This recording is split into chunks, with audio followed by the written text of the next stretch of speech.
Welcome to this video from In 28 Minutes. Thanks for helping us provide awesome learning experiences to more than 300,000 learners across multiple platforms, Udemy, Safari and Pact. Let's welcome our lead instructor, Rangarao Karanam. In the last decade, REST has evolved to be the best way to design your APIs.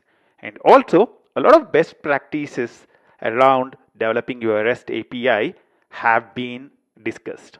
In this video, we'll be talking about the most important best practices related to designing REST API. We would talk about the best practices related to the basics of REST API to make sure that you're using nouns for resources, use HTTP standards, make sure that you're using plurals. We'll also talk about how you can think about your consumer first and define a great contract with awesome documentation. We'll also talk about best practices related to error handling, versioning, and a lot of other stuff. Let's get started with the first best practice, which is consumer first. Always think about your consumer. Welcome to this series of tips on web services. We'll discuss different tips related to RESTful web services, SOAP web services, and microservices as well. All the tips we would look at are on our GitHub repository in 28 minutes tips database. You have a wide range of tips in here. Welcome to the first tip regarding web services. This is the first and the most important tip for any service provider.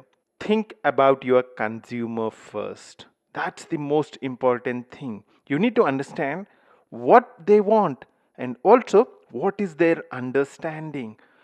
If you design an API, will your consumers be able to understand your API? If you're designing resources, will your consumers be able to understand the language you are using to describe your resources?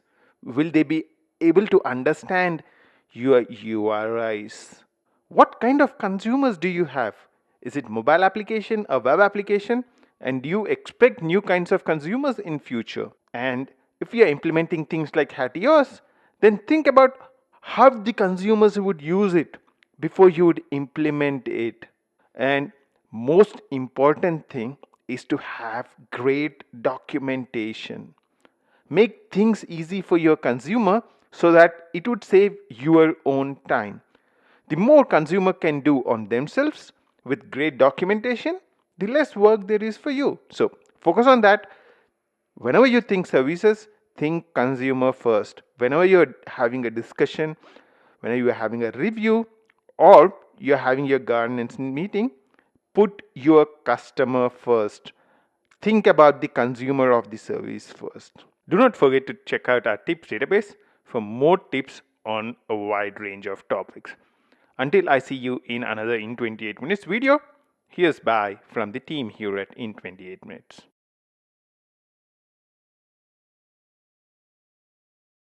Welcome to this series of tips on web services. We'll discuss different tips related to RESTful web services, SOAP web services, and microservices as well. All the tips we would look at are on our GitHub repository in 28 minutes tips database. You have a wide range of tips in here. Use a contract first approach. That's the tip we would be discussing in this video. What is a contract? A contract is an agreement between the service provider and the service consumer. In every web service, there is a service provider, that's the guy who's providing the service. And there's a service consumer, that's the application which is consuming the service. And the service consumer needs to understand the contract of the service. How do I call the web service? What is the transport that is being used? What is the request structure? What is the response structure? All that is part of the contract. This is also called service definition. In a contract first approach, you would define the contract of your service first and then you would implement the service. When you are developing SOAP web services, you would use WSDL to define your contract.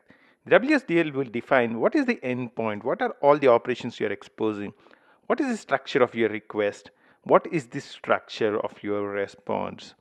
When you are talking about RESTful web services, you use something like Swagger to document your APIs. A Swagger allows you to define what are the different resources you are exposing as part of your API. The details about each operation. So you can see that this operation consumes application XML as well as JSON. And also it gives these response statuses 200, 401, 403 and 404.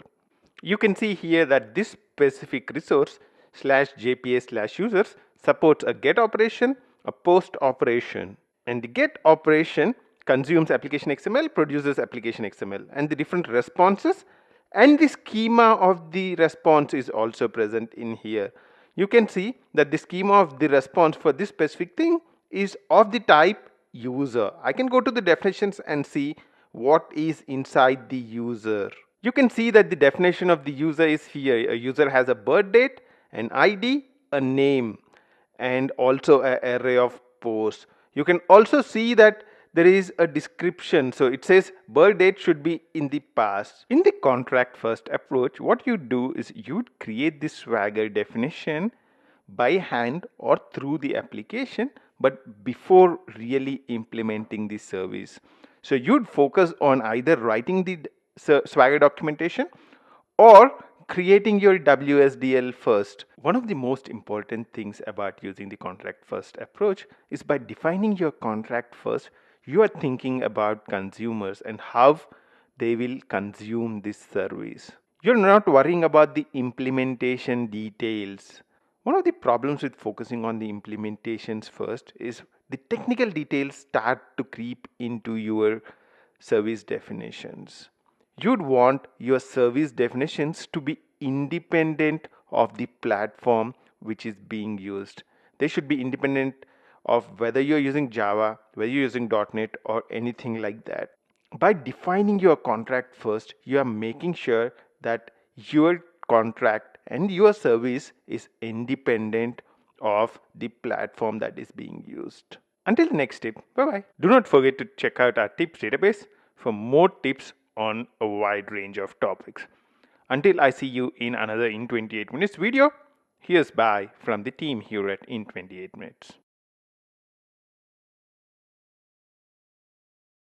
Welcome to this series of tips on web services.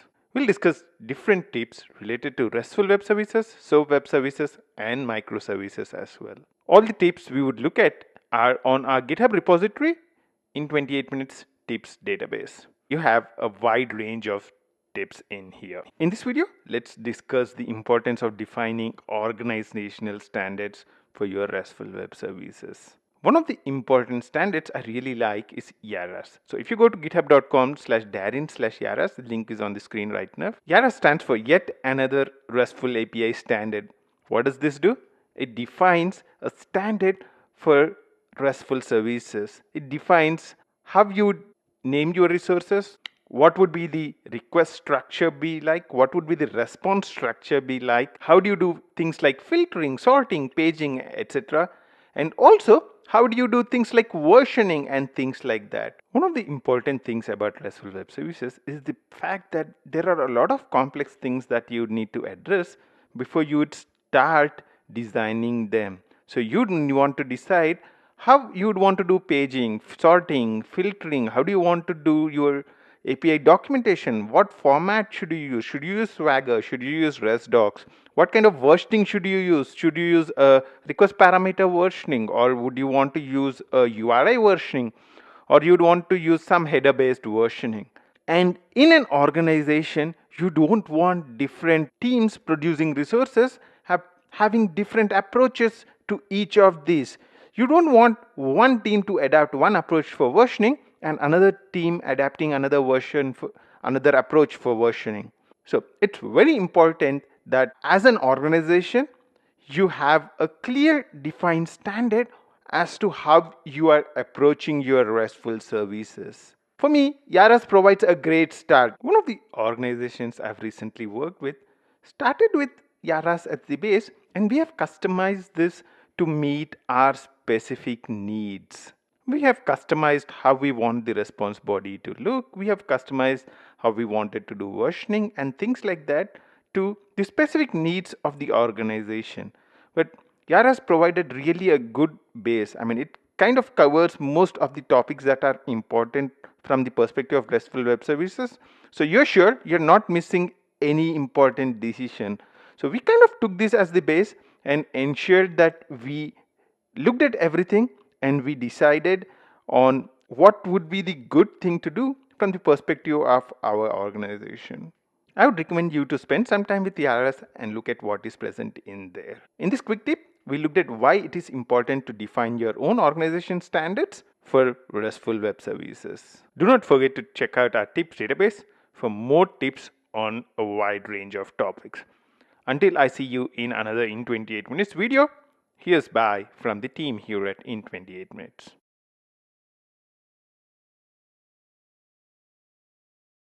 Welcome to this series of tips on web services. We'll discuss different tips related to RESTful web services, SOAP web services, and microservices as well.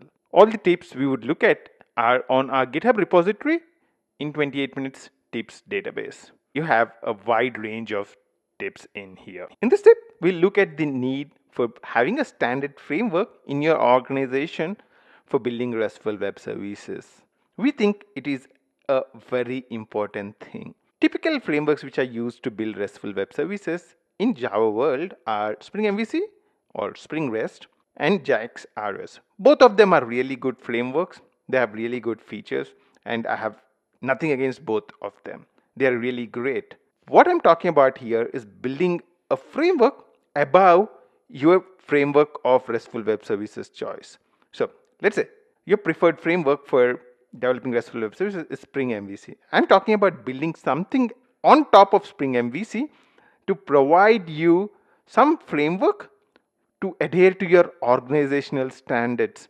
In the last tip, we talked about defining your organizational standards. We said you should have common standards regarding what is your request response structure, how you want to handle errors, what is the kind of response you would want to send back in those scenarios, how you'd want to handle versioning, how do you want to do things like filtering and things like that. Do you want to support mock responses from your services? And how do you want to support Hatios? So we wanted to standardize all this kind of stuff. And we think it's really good to have a common organizational framework which defines the models for your common requests and responses, for your common error handling, for your common versioning. And how do you want to filter? How do you want to support mocks? We really see a need for having a common framework where you'd implement all these stuff. And this would be above your preferred REST web services framework. What this would help enforce is having a common way of approaching things across the organization. While having a common framework is good, it's not very good to have centralized decision making for these kind of frameworks. One of the most important things is having a standard framework and also having a kind of a decentralized approach to governing this framework. We'll look at that in the next tip. Do not forget to check out our tips database for more tips on a wide range of topics. Until I see you in another In 28 Minutes video, here's bye from the team here at In 28 Minutes.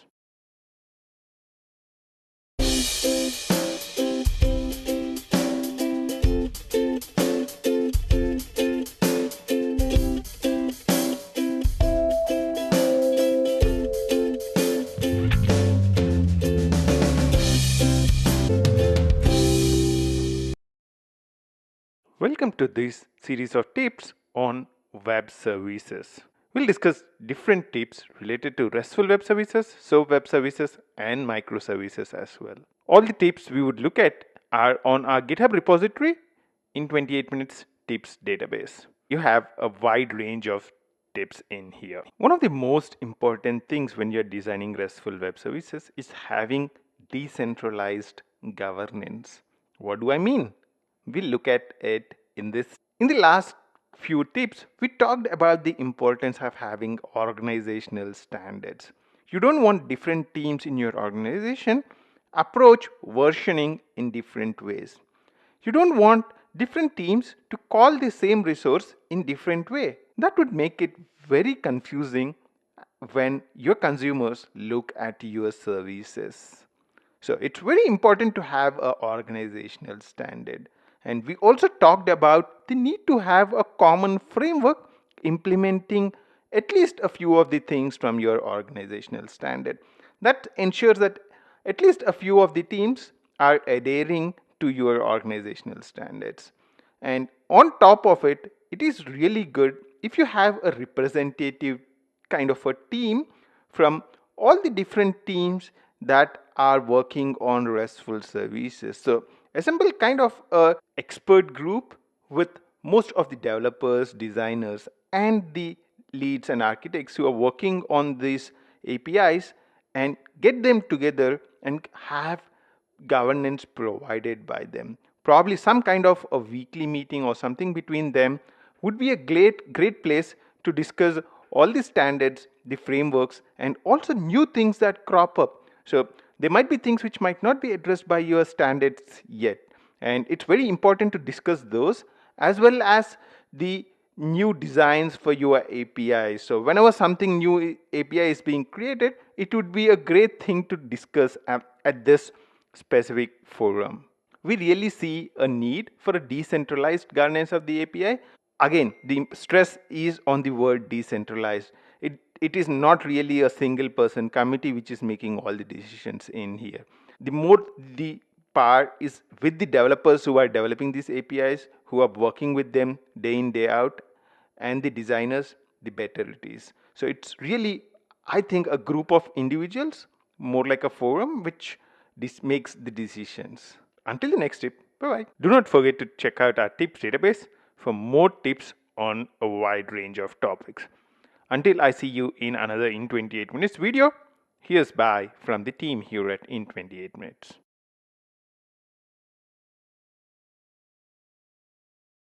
Welcome to this series of tips on web services. We'll discuss different tips related to RESTful web services, SOAP web services, and microservices as well. All the tips we would look at are on our GitHub repository in 28 Minutes Tips database. You have a wide range of tips in here. In this tip about RESTful web services, we'll talk about making great use of HTTP. When Roy Fielding coined the term of RESTful web services, he said, why don't we make use of HTTP? He said, HTTP has all the support that is needed to build great web services. And therefore, whenever you think RESTful web services, think HTTP. Think what are the request methods that you need. When you think about specific action, think about what is the resource you are performing the action on and what is the right HTTP request method to perform that action. Whether you are retrieving a detail, whether you are updating something, whether you are creating something, use the appropriate HTTP request method. Get for retrieving, post for creating, put for updating, patch if you are making a partial update, and delete when you want to delete a resource. So make use of the appropriate HTTP method for your operation, and also make sure that you are returning the right response status. So when a resource is not found, don't throw an exception. Don't send a server exception back. Give the proper response status back. Say resource not found. Send a 404 back. When there is a server exception, send 500 back. And when there is a bad validation error, it means that's a bad request. Send the status of bad request back. So send the appropriate response status back. RESTful web services is all about making the best use of whatever things that are present in HTTP. The other important component is the HTTP request headers. Make sure that you are sending the right headers and make sure that you are having support for multiple representations. Until the next tip, bye-bye. Do not forget to check out our tips database for more tips on a wide range of topics. Until I see you in another In 28 Minutes video, here's bye from the team here at In 28 Minutes. Welcome to this series of tips on web services. We'll discuss different tips related to RESTful web services, SOAP web services, and microservices as well. All the tips we would look at are on our GitHub repository in 28 minutes tips database. You have a wide range of tips in here. Use nouns for resources. That's the tip we are going to discuss in this specific web service video. When we are talking about Richardson maturity model, we looked at the fact that in level 0, you expose your SOAP web services in REST format. What we said is you do something like this: server/get post /delete post /do this, do that, and that kind of stuff. Here, you are actually exposing URIs with verbs. So get post, delete post, do this, these are all verbs. When you really design proper resources, they would have nouns. Things like accounts, things like users, posts, comments, and things like that. So when you design your resources, think nouns. Always think about what are the different nouns. When you're creating your resource model on how all the resources are present and what are the relationship between them, always think about nouns. However, you need to understand the fact that there are still some exceptions. So for example, you are performing a search operation. There is no way you can actually relate that to a noun, right? So how do you represent that? That's where you have and you define a few exceptions. So you kind of define standards around these exceptions. So probably if you want to search through a list of resources, so on each resource you can have a URI/search. So it can be, let's say I want to search through the users, then it's /users/search, things like that. One of the things that I like is how GitHub does the star and unstar of GIS. What it does is when I do a star on a gist, so gist is basically a piece of code.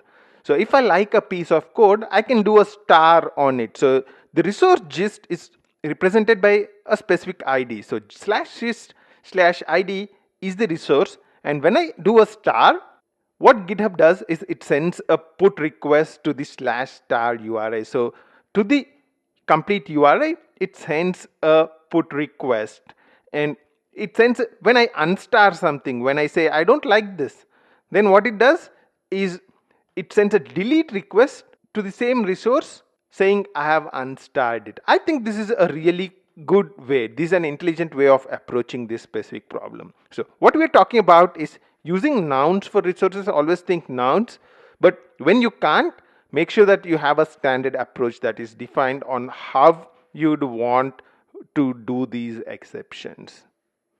Until the next tip, bye. Do not forget to check out our tips database for more tips on a wide range of topics.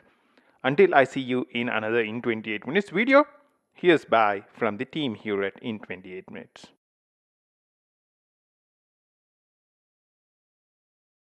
Welcome to this series of tips on web services. We'll discuss different tips related to RESTful web services, SOAP web services, and microservices as well. All the tips we would look at are on our GitHub repository in 28 minutes tips database. You have a wide range of tips in here. In all the previous tips about web services, we talked a lot about resources. We said resources should be nouns, you have to design them well, you have to design your URIs well, and things like that. There is one another constituent of your RESTful services that we have not talked about until now. That's representation. So each resource has a representation. What is a representation? So I have a resource called /users. How it is represented, whether it's in XML format, whether it's in JSON format, that's the representation. So before you would actually pass the resource out to your consumer, you have to convert the resource into the representation. Thing is, there might be multiple representations for the same resource, and we let our consumer decide which kind of representation they would want. Let's look at an example. I'm sending a GET request to a URI/users and clicking the send, and I get a response back. I see 3 users who are coming back. That's pretty cool. But you'd see that what we are getting is the JSON representation of the resource. The resource is slash users. And what we are getting back here is the JSON representation. If you look at the headers that we sent in as part of the request, we did not send anything in the request. So the consumer did not send anything. He did not say how he wants the response to look like. And the server responded back with the default format. It says content type application JSON. But one of the things the consumer can do is he can specify something called an accept. So I can say I can accept application slash XML only. I'm sending the request out again. And if you look at the body right now, the body contains XML representation of the resource. So here in this specific instance, we are supporting two instances, application XML, we are supporting two representations, application XML and application JSON. So understand what representations you would want to support, and also understand that the consumers can specify what kind of representation they would want. Actually, this kind of content negotiation happens in the background always. So whenever you send something on your browser, whenever you send a GET request on the browser, you would see that along with your request, there is something called an accept header sent, which says what are the formats that the browser expects back. In this quick tip, we talked about representation of the resource. So when somebody requests for a resource, what we ask for or what we return is the representation of the resource. And when somebody wants to create a new resource, what we are asking them is also a representation of the resource. So there are, in this specific example, we are supporting two representations, application XML, that's XML, and also a JSON representation.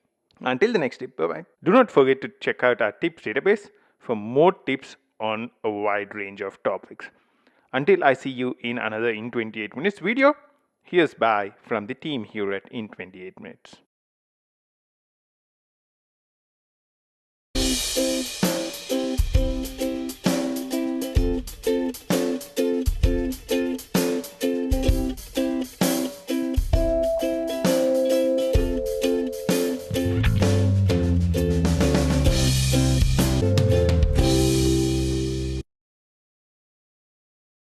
Welcome to this series of tips on web services.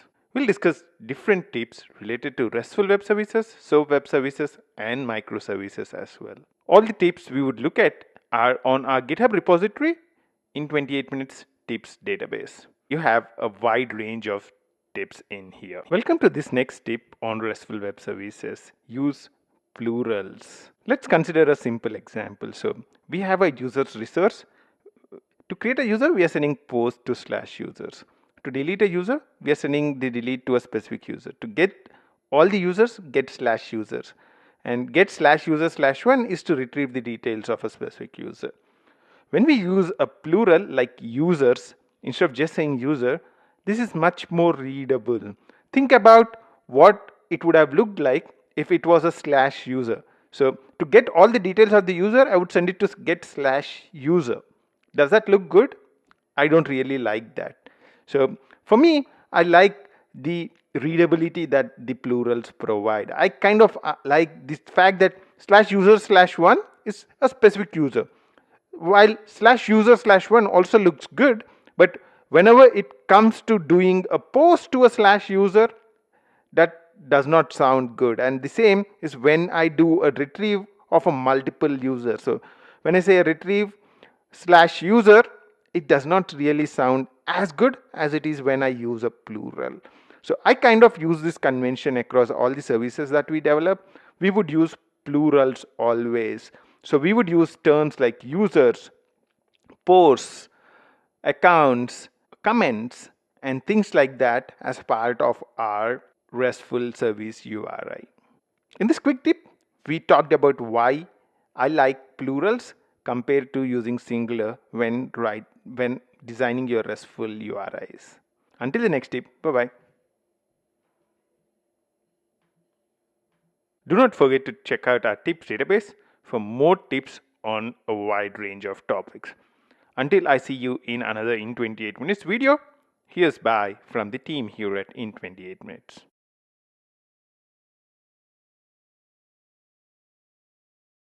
Welcome to this series of tips on web services. We'll discuss different tips related to RESTful web services, SOAP web services, and microservices as well. All the tips we would look at are on our GitHub repository in 28 minutes tips database. You have a wide range of tips in here. In this tip, we'll talk about the need to have great documentation. Who are you building your services for? You're building them for consumers. And the consumers need to understand how to make the best use of your services, and what best way to do that than providing great documentation for your services. Whether you're using WSDL, whether you're doing SOAP web services or RESTful web services. SOAP web services, you can use WSDL. And with REST services, probably Swagger is the preferred format today. The most important thing is not just choosing the format, but also making sure that the right amount of information is present for your consumers about each service. Making sure that the documentation is complete. It has how you'd want the consumer to authenticate himself. Making sure that you have all the usage limits documented in here. Making sure that you have all the response types or response status codes that you can expect out of the service documented. Making sure that the language you're using in the documentation is something which is understandable by all your consumers. The most important things are making sure that you choose the right format for documenting it, and also making sure that you have all the documentation present in your service definition to help your consumers to make the best use of your service. One of the things that you can possibly do is have a common documentation portal across your organization. So consolidate all the resources which are present in your organization and provide a common documentation platform. Something like a Swagger UI would be a great thing. Using Swagger UI, you can actually look at the documentation. This is usable by even non-technical users. So even the non-technical users can look at what is the expected request format, what is the response that is coming out of each of these resources. And also it helps you to try it out to check whether the services are working fine. Do not forget to check out our tips database for more tips on a wide range of topics. Until I see you in another In 28 Minutes video, here's bye from the team here at In 28 Minutes.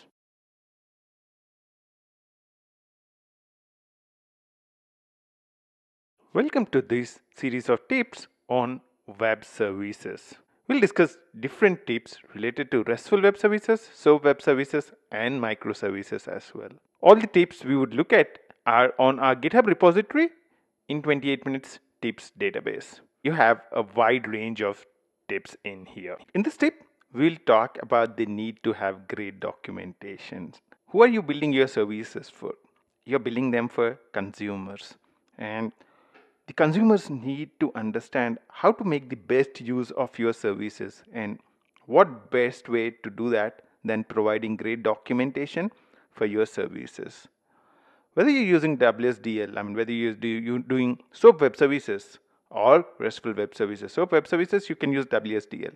And with REST services, probably Swagger is the preferred format today. The most important thing is not just choosing the format, but also making sure that the right amount of information is present for your consumers about each service. Making sure that the documentation is complete. It has how you'd want the consumer to authenticate himself. Making sure that you have all the usage limits documented in here. Making sure that you have all the response types or response status codes that you can expect out of the service documented. Making sure that the language you're using in the documentation is something which is understandable by all your consumers. The most important things are making sure that you choose the right format for documenting it, and also making sure that you have all the documentation present in your service definition to help your consumers to make the best use of your service. One of the things that you can possibly do is have a common documentation portal across your organization. So consolidate all the resources which are present in your organization and provide a common documentation platform. Something like a Swagger UI would be a great thing. Using Swagger UI, you can actually look at the documentation. This is usable by even non-technical users. So even the non-technical users can look at what is the expected request format, what is the response that is coming out of each of these resources. And also, it helps you to try it out to check whether the services are working fine. Do not forget to check out our tips database for more tips on a wide range of topics. Until I see you in another In 28 Minutes video, here's bye from the team here at In 28 Minutes.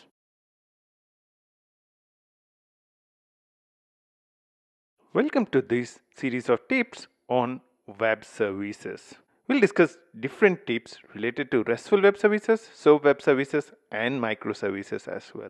All the tips we would look at are on our GitHub repository in 28 Minutes Tips database. You have a wide range of tips in here. In this quick tip, we would talk about versioning of your RESTful web services. Versioning is something you would want to avoid as much as possible because versioning brings in a lot of complications.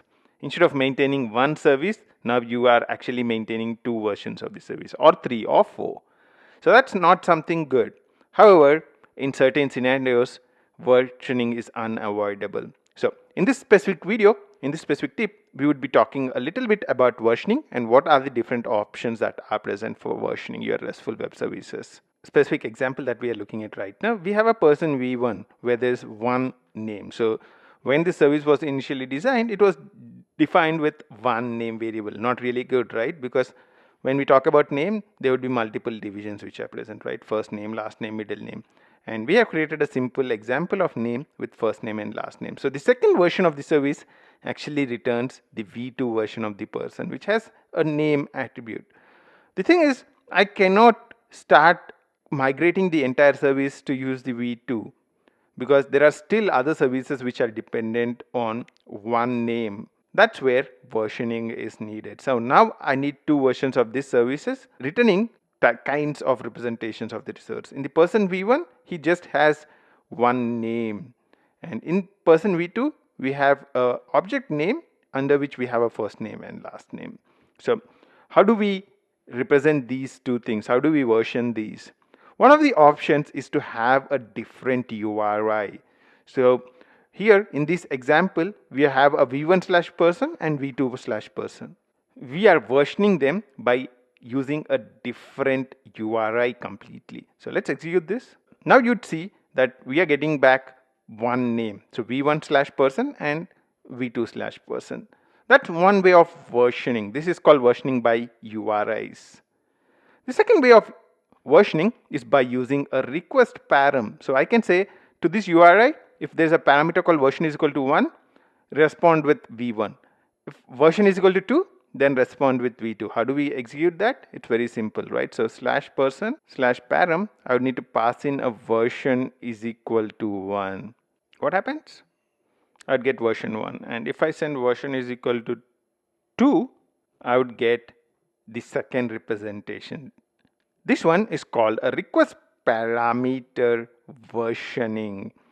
The other way you can do versioning is by using a header. This example shows you how. So here we are using a header called XAPI version 1 and 2. And let's try that as well. So now we are using a header. And the header we would want to send is XAPI version. And I would want to say 1. You'd see that first representation, this is returning a second representation. In this specific thing, we are using something called header versioning. So we are using a header parameter. So we are using an attribute on your header to do the versioning. The last option which is present is to use something called accept header. So whenever a request is sent, we also send something called an accept header. So the URI is /producers, and along with the thing, we are mapping something called a producer. So what we expect the consumer to do is to send this as part of their accept header. So we are saying if consumer says I would want to accept this, I would want the first representation. However, if he says I don't want this, I want version 2, and click send, then I would send him the second kind of representation, second kind of service that we have in here, second version of the service, if I can call it that way. So this is called accept header versioning. This is also called MIME type versioning, because this is generally what is sent in here is application JSON or application XML, which is the MIME type. So what we looked at in this specific tip until now is the 4 different kinds of versioning options that we have: versioning by URI, versioning by request parameter, versioning by header parameter, and also versioning by using a MIME type or accept header. Now, which of these is the best option? I would love to say there is one answer to that, but the truth is there isn't. The thing about versioning is different organizations, I mean, these are quite big organizations like GitHub, Microsoft, Twitter, Amazon. I mean, they're using all these 4 different types of versioning. So we looked at media type versioning or content negotiation, that's used by GitHub. Header versioning is used by Microsoft. URI versioning is used by Twitter, and request parameter versioning is used by Amazon. So the thing is, these are all equally bad or equally good. The thing which you need to do is to evaluate them to your specific needs. The important factors to consider are listed in here.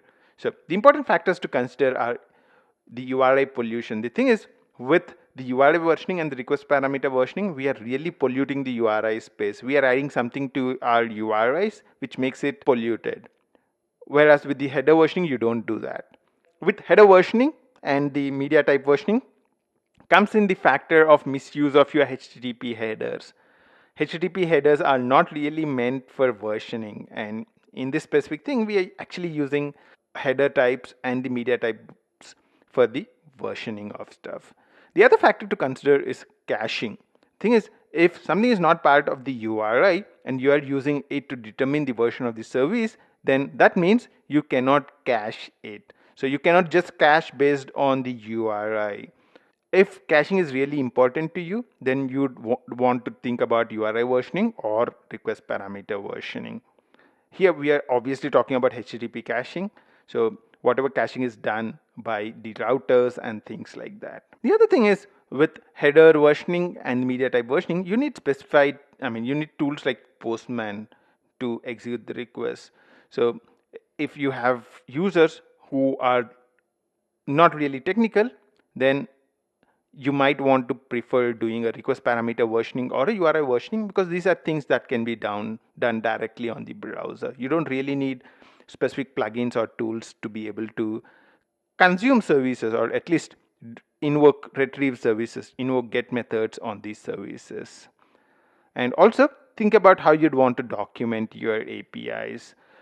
These the URI versioning and the request parameter versioning are kind of easier to document than the other ones, but always think about how you'd want to document your APIs before making a choice on your versioning solution. Okay, the most important thing to realize is the fact that there is no perfect solution as such for this versioning thing.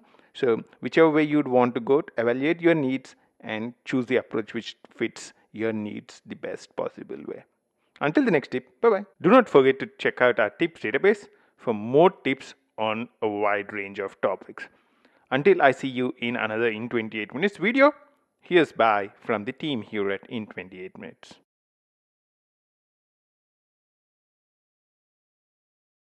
Welcome to this series of tips on web services. We'll discuss different tips related to RESTful web services, SOAP web services, and microservices as well. All the tips we would look at are on our GitHub repository in 28 Minutes Tips database. You have a wide range of tips in here. One of the important things that you need to make sure that you're thinking about when you're designing your RESTful web services is error handling. When a consumer sends a request, the most important thing is he gets the right response back. You don't want an empty response going back to a request. You'd want the consumer to know what happened with the request. So one of the important things is to have some global error handling. So whenever something goes wrong and you don't know what went wrong, it's better to respond back with a server error. Let's say something like 500. Whenever a resource is not found, do not return a server error back. Send the specific response status for resource not found. Let's look at an example. I'm searching for an existing user and sending a get request to it, and I'm getting the user back. That's cool, isn't it? So I'm getting the user back. I'm seeing the representation which is coming back. That's very cool. Now I'm searching for a non-existing user. He's not here, 1000. So what I'm getting back is a status of 404 not found. This is good error handling because it's not returning a server error back, but it's returning an error saying 404. The status of the response is 404. That basically means the resource is not found. This is an example of good error handling. I'm sending a request to a non-existing URI abc/def and something like that and clicking a send. You can see that now I'm getting a 404 not found. So this is again a resource which is not found. So this is something which is really good error handling. So whether you are actually searching for some URI, a user with a non-existing ID, or anything which is a wrong URI, you'd want to return a 404 back. That is really good error handling. Other important status is when something goes wrong on the server, it's very important to return a status of 500 back. That's a server error. The other important error statuses are 400, which you send back when there is a validation error, and also 401 when a user is unauthorized. So he's not authorized to access the resource. We already talked about 404, resource not found, and 500, server error. Until now, we have been talking about the response status that is returned by your resource. One more important thing is what detail is sent back as part of your response. So the body of the response, it's really good if you can have a standard exception structure. So it's great if across the organization for specific errors, you return specific kind of a structure for the errors. These are the two important things which with respect to error handling. One, what is the response status code you are returning back? And what is the content of the response that you are sending back? Make sure that whatever you are sending back is understandable by consumer and there is no confusion about it. Until the next tip, bye-bye. Do not forget to check out our tips database for more tips on a wide range of topics. Until I see you in another In 28 Minutes video, here's bye from the team here at In 28 Minutes.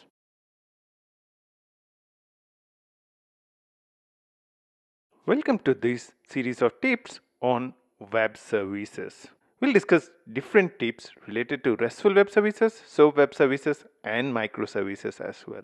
All the tips we would look at are on our GitHub repository in 28 Minutes Tips database. You have a wide range of tips in here. In this tip, we'll talk about one of the most important documentation formats for RESTful web services, Swagger.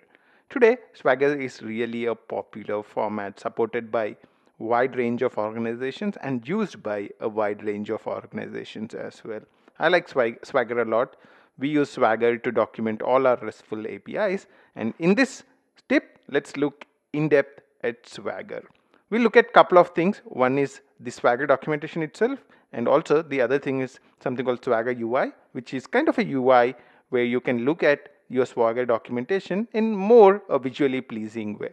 So let's open our Swagger JSON for one of the recent services that we created. When you look at the Swagger documentation at a high level, it looks very similar to how a WSDL is, right? So a WSDL or Swagger are used to define your services. You are expected to define where your service is hosted, what is the path at which your service is hosted, and also you need to tell what kind of request do you accept, what kind of response do you produce, and also what are the different resources that are present. So if you look at this specific resource, this specific API, it's exposing a lot of resources.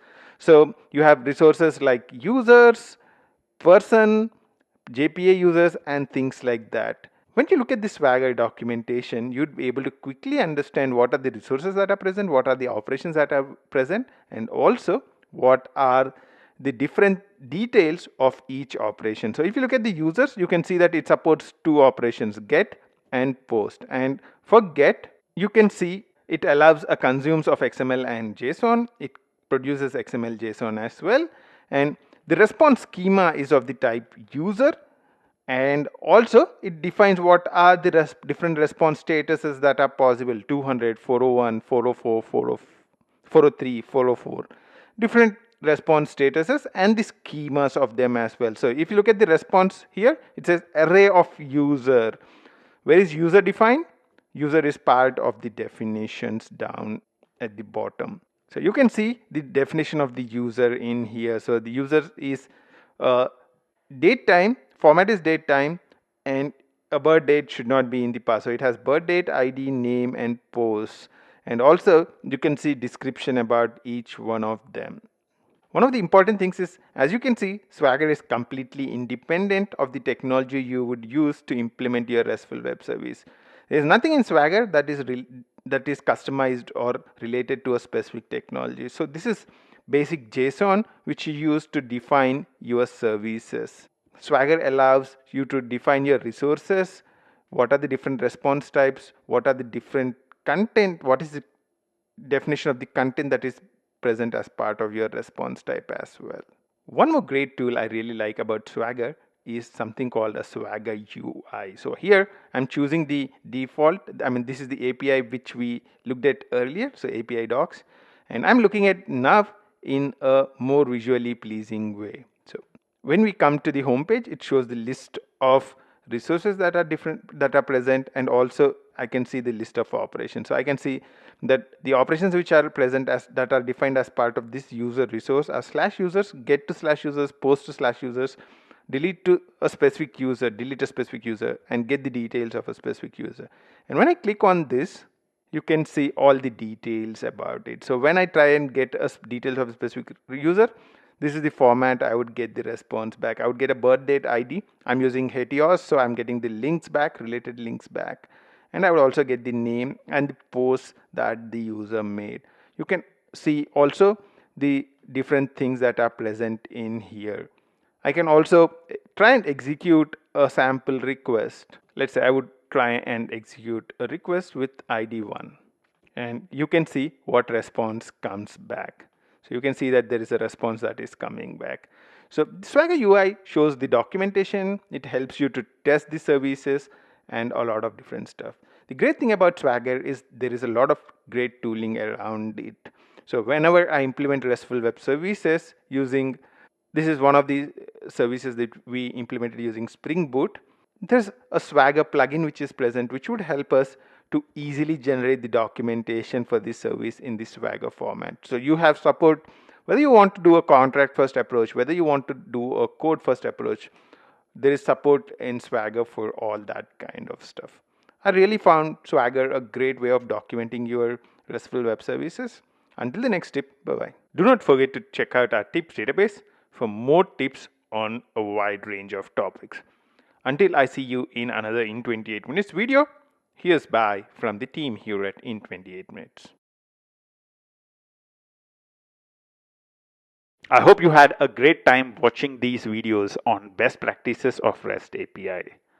We have a great course covering the best practices of REST API and also implementing all these best practices using Spring Boot. If you are interested in that course, check out the link in the description for our GitHub page. In 28 Minutes is providing awesome learning experiences to 300,000 learners across platforms like Udemy, Safari Online, and Pact. We have clocked million hours of learning in the last few months. The question is, what do you want to learn next? We are building solutions to help programmers at all levels. You can learn programming with our awesome courses on Java, Python, and JavaScript. You can learn full stack development with REST APIs and microservices with a wide range of frameworks like Spring Boot, Node.js, React, Angular, and Spring Cloud. We have 200 plus videos to help you start your journey from a programmer to a software architect. We have videos to help you learn frameworks, industry trends, including things like microservices. Learn the best practices in architecture, design, and code quality. Thanks for watching. Keep learning in 28 minutes.